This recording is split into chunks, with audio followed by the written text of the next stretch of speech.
So, as we talk about this one this week, how does sin affect our work? I am going to be speaking a little bit more off the cuff than I usually do. I'm going off script a little bit. The videos might be longer if I do that. But I really have been reevaluating this issue. How does sin affect our work in the midst of the COVID crisis, in the midst of COVID quarantine? This is a huge issue of how sin has been affecting our work and our ability to work.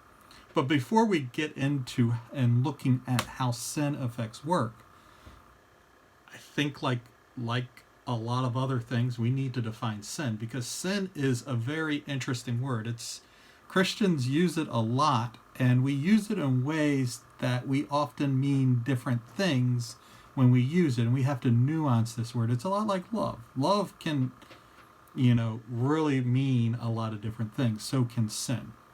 Now, when I say how sin affects work and that COVID is the result of sin, what am I meaning by that? Well, first of all, if you have COVID, it's probably not the result of your own personal sinful action. So sometimes we use the word sin to talk about one specific action that a person willfully does. Now, unless you were licking SEPTA seats, and that's how you got COVID, getting COVID is not the result of sin. Unless you're embezzling, you were an embezzler, and now you can't find work because nobody wants to hire an embezzler. Your inability to work probably isn't the result of a specific sinful action. Yet we use sin to describe sinful actions quite often. We use the word that way. But there are other definitions of that word that are more apt to this, to our context right now. So personal sin or personal sinful action, we use sin that way. There's more like sinfulness or a state of sin, is one of the ways we use that word. A good example is, if somebody's life is sinful or full of sinfulness, it might put them in positions where they are more apt to feel the results of their sin. I mean, if you are in the mafia, which I would say is a sinful profession, it is more likely that you will catch a bullet as the result of that sinfulness. It might not be the immediate action that results in that, but it's the overall general direction of your life. Now, this can be personal sinfulness where I am involved in things I shouldn't be, that puts me in a place where I'm more susceptible to the results of that shouldn't be. Or it could even be a corporate idea, like the sinfulness of slavery in America has led to specific consequences that we just can't avoid right now. One of them, not only right now, but one of them was a civil war. The sinfulness of slavery led to the natural consequence of a civil war. How does this work itself out with our COVID response? More practicalness.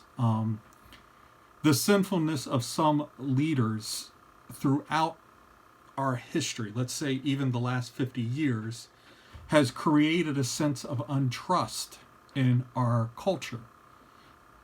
And so untrustworthy leadership has caused us as a people to be untrusting.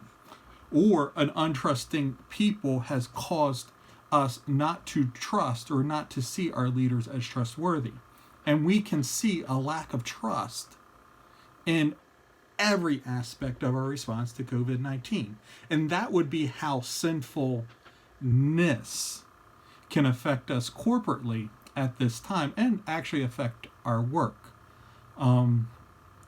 Sometimes Enron would probably be an example of sinfulness in a corporate entity affecting the work of a large number of people.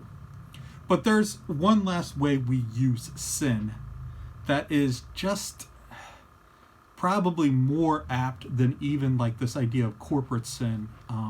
It's just brokenness. Our world is broken. And sometimes we use that the world is sinful or the world is corrupted by sin or things like that to just mean that our world is broken. And things are not the way they ought to be.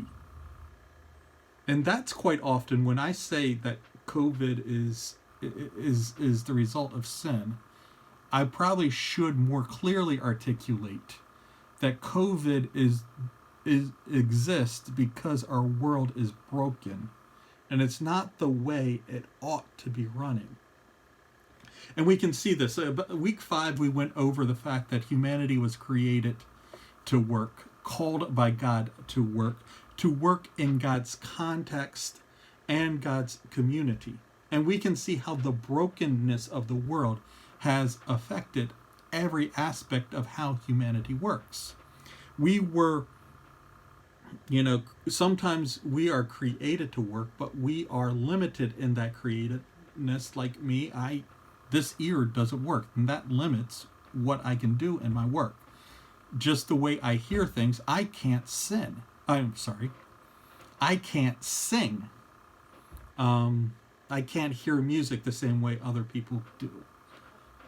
It's just the brokenness of me, because of the brokenness of the world, has limited my ability to work. Or called. One of the greatest things sin does is separates humanity from God. So if God has called us to work, and we will look at this greatly in the past, but our ability to hear God is affected by the sin in this world.